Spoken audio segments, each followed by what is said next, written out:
Satu hal yang penting untuk kesehatan mental anak. Apakah itu? Ya, tentu saja kesehatan mental ayah dan bunda. Karena seringkali kita merasa tidak baik-baik saja. Kita stres, kita cemas, atau terkadang kita meragukan diri sendiri. Tetapi kita sebagai orang tua, kita dituntut untuk tampil baik di hadapan anak-anak kita. Oleh karena itu, di dalam episode kali ini, kita akan membahas bagaimana kita memprioritaskan kesehatan mental kita sendiri di dalam program Love Your Child. Kesehatan mental ayah dan bunda sangat penting dalam pengasuhan karena berdampak langsung pada perkembangan emosional, psikologis, dan sosial anak. Orang tua yang memiliki kesejahteraan mental yang baik mampu memberikan lingkungan yang stabil dan penuh kasih yang membantu anak merasa aman, dihargai, dan lebih percaya diri. Coba kita tanya yuk, pendapat orang tua, apakah mereka setuju dengan beberapa pernyataan ini? Setuju atau tidak setuju? Kesehatan mental ayah dan bunda adalah faktor utama yang memengaruhi kesehatan mental anak. Setuju. Karena kalau orang tua mentalnya sehat, pasti mereka punya pikiran yang jernih saat mengasuh anak-anak sehingga berpengaruh terhadap tumbuh kembang anak sendiri. Setuju. Karena kalau bundanya, ayahnya happy, pasti anaknya juga happy.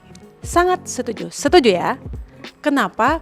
Karena dalam mendidik anak, kesehatan, pikiran, fisik itu satu packaging. Nggak bisa dipisahkan. Setuju. Kedua orang tua adalah role model ya. Setuju atau tidak setuju? Kedekatan emosional dengan anak lebih penting daripada memberikan aturan yang ketat. Setuju. Dengan kedekatan emosional kita lebih gampang untuk memberitahukan aturan-aturan sebenarnya. Tidak setuju. Karena dengan kita memberikan edukasi mental, itu bagian dari untuk penetapan peraturan. Tanpa peraturan, anak-anak kita nanti akan liar. Setuju. Karena anak yang punya kedekatan emosional dengan orang tuanya pasti akan lebih pengertian terhadap orang tuanya. Setuju aja sih. Kalaupun seorang anak dididik dengan disiplin, dengan seperti mengekang ya, dengan aturan-aturan yang banyak, tentu itu juga sangat memberatkan seorang anak. Setuju atau tidak setuju? Anak-anak perlu diberikan kebebasan penuh untuk belajar dari pengalaman mereka sendiri. Bicara tentang kebebasan penuh, saya kurang setuju. Tidak setuju ya. Anak-anak tetap harus ada aturan mainnya.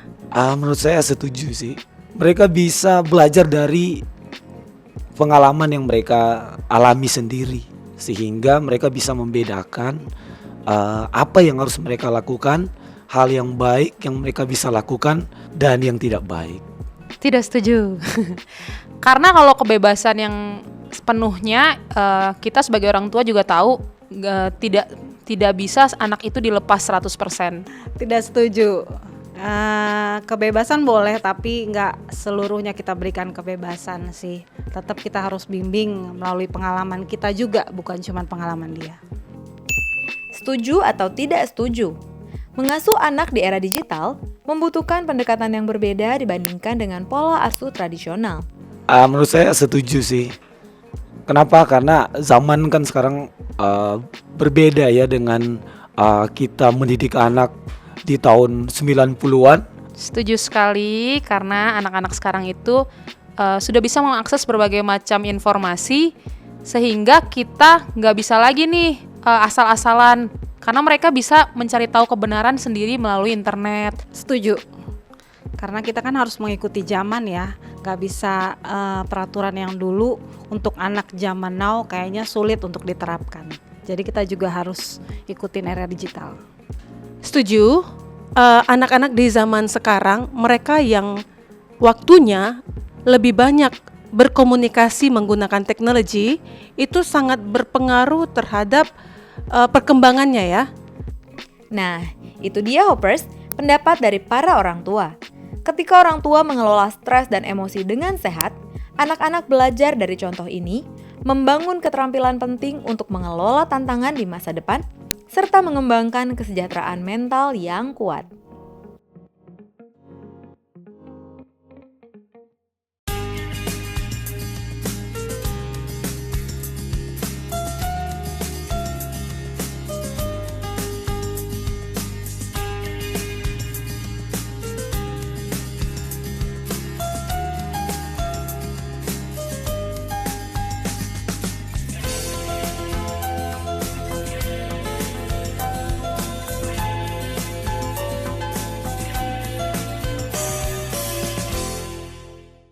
Halo ayah dan bunda, pemirsa Hope Channel dimanapun Anda berada. Kembali lagi dalam program Love Your Child, satu program yang mengajak kita untuk mendidik, mengasihi anak, dan menjadikan mereka generasi yang lebih baik. Di episode kali ini, kita akan membahas satu hal yang penting untuk kesehatan mental anak. Apakah itu? Ya, kesehatan mental sangat penting bagi kesehatan mental anak. Maksudnya kesehatan mental orang tua yang memiliki kesehatan mental yang baik, dia akan lebih mampu untuk memberikan perhatian, memberikan empati, dan dukungan emosional yang stabil bagi anak-anak mereka. Dan ketika orang tua mengelola stres, berkomunikasi dengan baik, dan menjaga kesehatan emosional mereka sendiri, maka anak-anak akan merasakan lingkungan yang aman dan penuh dengan kasih. Ini tentu saja membantu anak-anak itu berkembang dengan rasa percaya diri dan keamanan yang mendalam.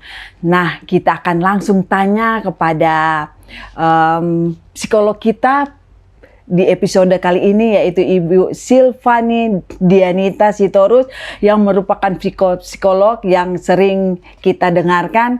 Dan halo Ibu Silvani. Halo Ibu, apa kabar? Senang berjumpa dengan Ibu Silvani pada episode kali ini. Dan kita tentu saja akan membahas tentang mental health, pengaruh mental health orang tua terhadap pengasuhan kepada anak ya Bu ya. Iya. Dan menurut Ibu, apa yang dimaksud dengan kesehatan mental bagi orang tua, terutama bagi ayah dan ibu bunda? Oh ya, baik. Terima kasih pertanyaannya. Ini sangat bagus sekali ya. Halo, keluarga Hope Channel di Indonesia. Jadi saya perlu jelaskan dulu ya terkait dengan kesehatan mental secara umum itu apa. Kesehatan mental itu adalah sebuah kondisi seseorang yang memiliki kemampuan untuk bisa berproduktif, bisa berinteraksi dengan orang lain dengan baik, bisa mengelola emosinya, memiliki keterampilan sosial yang baik dan produktif di masyarakat. Nah, sehubungan dengan itu, ya, terkait dengan kesehatan mental orang tua kepada anak, berarti kemampuan si orang tua ini bisa mengelola dirinya juga nih. Bagaimana dia juga berinteraksi di keluarga secara baik, secara efektif, mampu bisa berproduktif, dan bisa juga mengembangkan kapasitasnya secara baik, secara utuh gitu. Jadi memang kesehatan mental itu memang memiliki fundamental yang sangat bagus untuk keluarga, baik keluarga maupun juga dirinya sendiri. Jadi otomatis pengaruh ini sangat signifikan ya, pengaruh mental orang tua itu untuk agar supaya anak itu jadi sangat berpengaruh kepada anak, bagaimana cara kita sebagai orang tua memiliki mental health yang baik, dan itu juga akan mempengaruhi cara pengasuhan kita terhadap anak. Betul sekali, ya. Jadi sepakat ya, jadi kalau dengan kesehatan mental yang baik, ya memungkinkan bisa memberikan pengaruh yang baik juga bagi keluarganya. Dan kemudian, mengapa penting bagi orang tua, baik ayah maupun ibu, untuk menjaga kesehatan mental mereka di dalam kehidupan sehari-hari? Ini pertanyaan yang menarik ya, Mem ya. Jadi kalau misalnya ayah dan ibu ini memiliki kesehatan mental baik, artinya kan dia memberikan juga nih pengaruh yang baik juga bagi anaknya. Karena kan role model anak itu adalah orang tua. Jika orang tuanya memberikan kapasitas yang baik, dia bisa mampu membangun interaksi dengan baik dengan anak, memberikan kapasitas empati bagi anak, dan juga bisa mengelola stresnya nih. Biasanya kan orang tua yang mungkin bekerja juga ataupun nggak bekerja, tentunya punya tekanan-tekanan sendiri ya. Nah, bagaimana juga mereka bisa mengaplikasikan atau mengelola kemampuan stresnya itu tidak terbawa secara utuh kepada anak-anaknya, sehingga anak-anaknya itu nanti bisa merasa nyaman kan ya di dekat keluarga atau orang tuanya gitu. Ya, jadi kalau seandainya orang tua memiliki mental health yang baik, jadi otomatis penyaluran rasa aman dan anak tentu akan jadi lebih percaya diri ya, dikelilingi dengan mental health yang sehat dari orang tua. Iya.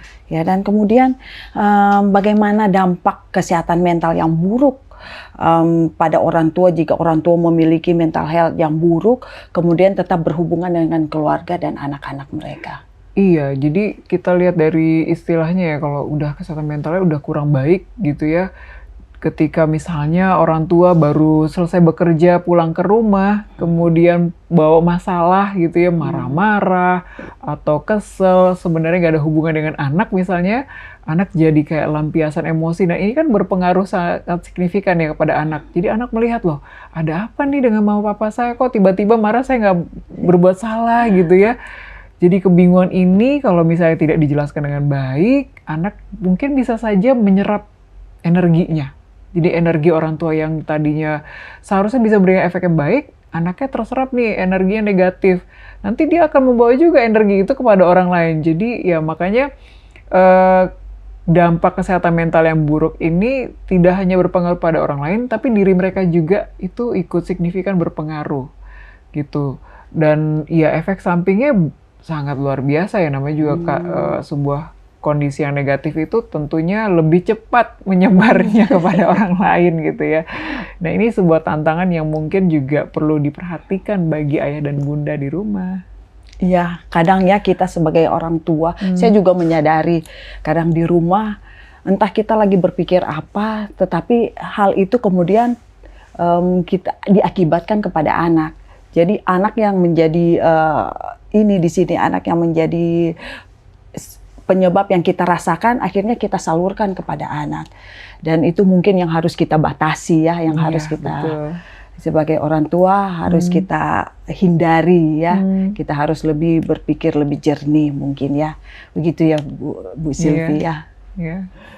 Dan kemudian Permisa, kita sudah tahu ya bahwa dengan pembahasan tadi, kita sudah dengarkan pembahasan dari Ibu Sylvia bagaimana orang tua harus memiliki mental health yang baik agar supaya penyaluran kepada anak juga bisa bisa merasakan akan perhatian dan kasih sayang, sehingga penyaluran dari anak terhadap lingkungan juga itu bisa menjadi lebih baik lagi ya.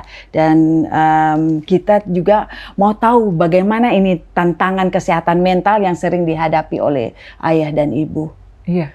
Jadi memang kalau kita sudah bahas terkait dengan kesehatan mental yang buruk, tantangan ini artinya kita perlu melihat masalah itu sebagai peluang. Jadi kan pertama bagi orang tua yang bekerja tentunya mungkin ada tekanan di pekerjaan, atau juga hubungan antara suami istri juga, kemudian juga mungkin masalah dengan anak-anaknya juga. Ini kan juga sebuah problematika yang tidak bisa dihindari ya. Artinya perlu mulai dilihat dulu, profiling dulu nih masalah-masalah yang ada terjadi di keluarga. Kita kenali dulu, kira-kira masalah apa sih yang terjadi ya. Terus setelah dikenali kita mulai juga lakukan mungkin filter dulu nih, satu persatu. Karena nggak semua masalah harus diselesaikan dalam satu waktu ya. Kalau pekerjaan dibawa, masalah anak mungkin akademisnya juga bermasalah, itu ya bisa juga terjadi. Atau hubungan dengan suami istri juga bermasalah. Nah semua tumpukan ini jadi satu kan jadi pusing ya untuk menyelesaikannya gimana. Jadi pelan-pelan dulu ayah dan bunda bisa mulai mengambil sikap untuk melihat dulu masalah yang besar ini mau diselesaikan yang mana yang bisa dilakukan. Hal yang berikutnya juga mungkin mulai dibiasakan juga nih kebiasaan-kebiasaan baik. Misalnya pola hidup yang sehat, tidur teratur gitu ya, olahraga yang cukup, ada waktu bersama dengan anak-anak. Ini kan menjadi sebuah tantangan yang baik bisa dikembangkan supaya ada membuat sebuah optimalisasi kesehatan mental bagi anak-anak dan orang tua juga gitu. Nah, Ibu Silvani dan pemirsa, kita akan lanjutan setelah yang satu ini karena pembahasan kita sangat menarik. Tetaplah di Love Your Child.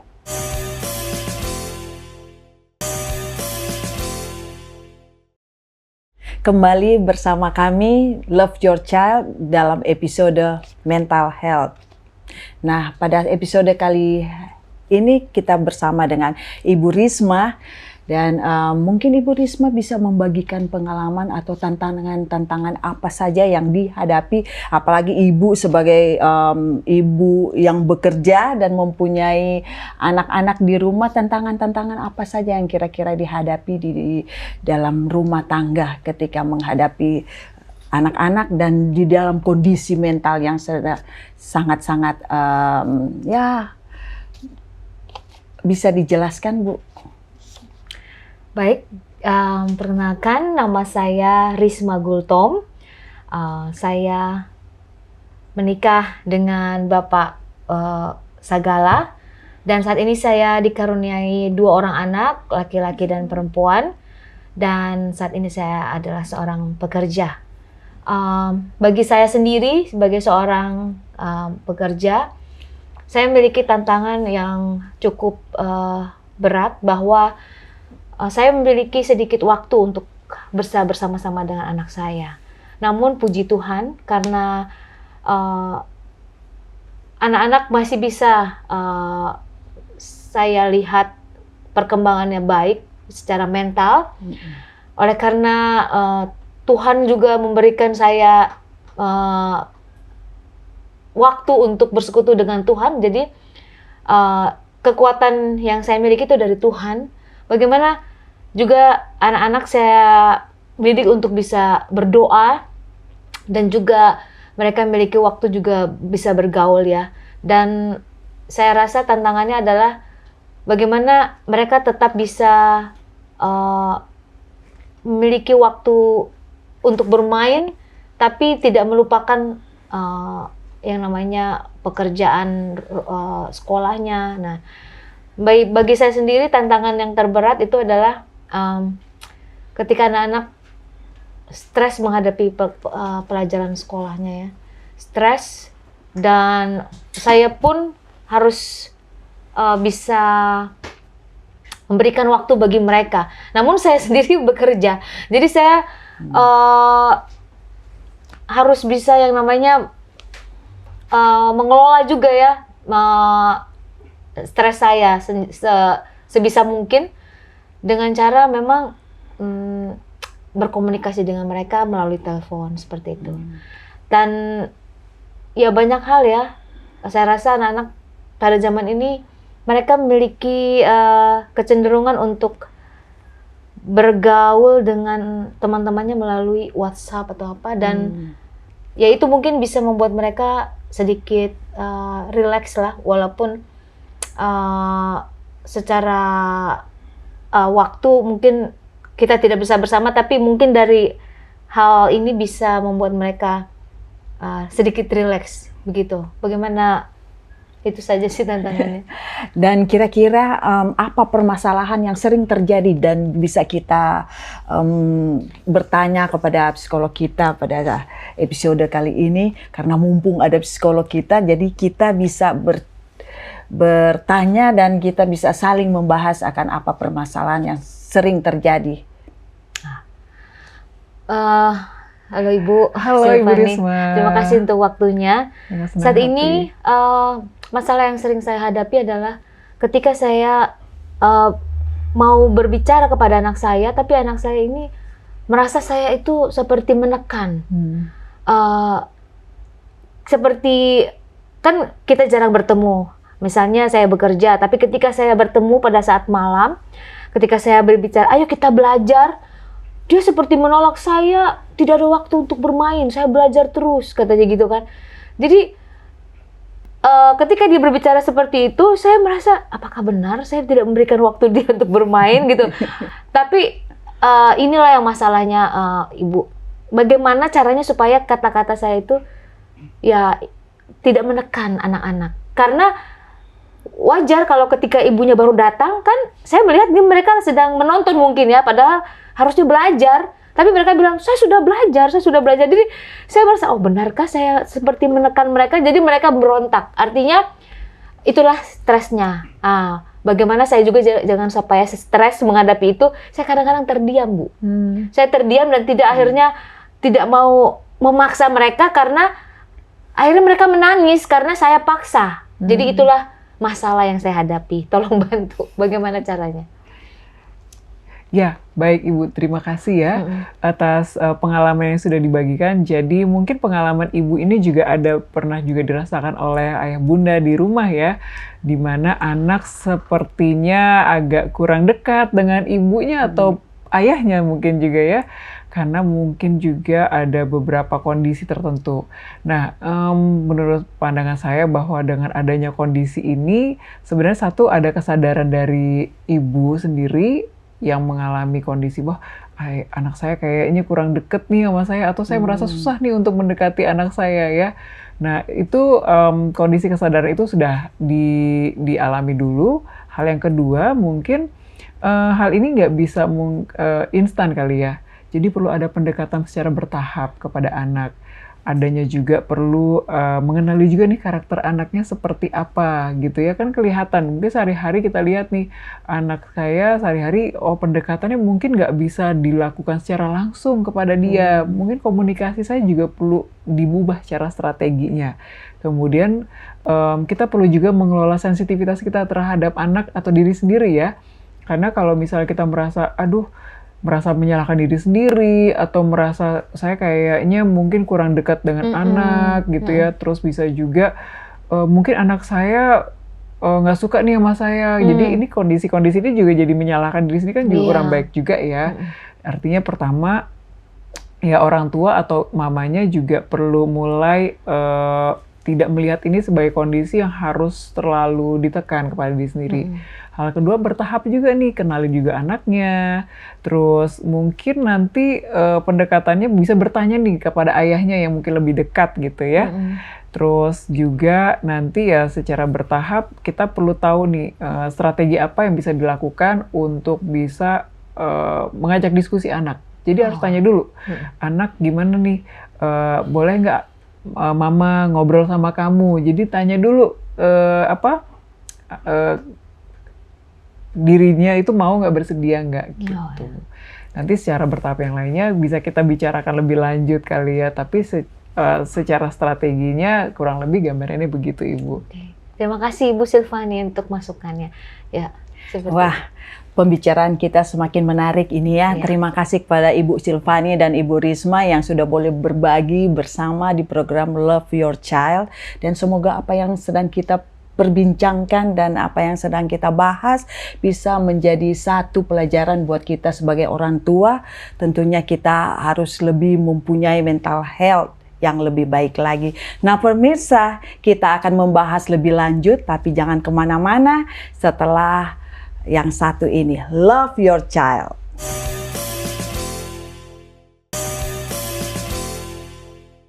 Kembali lagi di Love Your Child.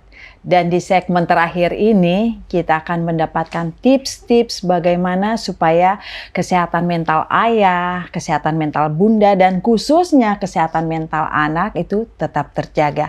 Dan Ibu Silvani, kira-kira tips apa saja yang bisa Ibu berikan agar supaya kesehatan mental ayah dan bunda terlebih anak itu tetap terjaga?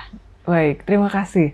Ayah bunda, kesehatan mental itu sangat penting sekali. Jadi kalau seandainya ayah bunda saat ini mengalami rasa cemas, khawatir, dan hal-hal yang lainnya, itu adalah hal yang normal.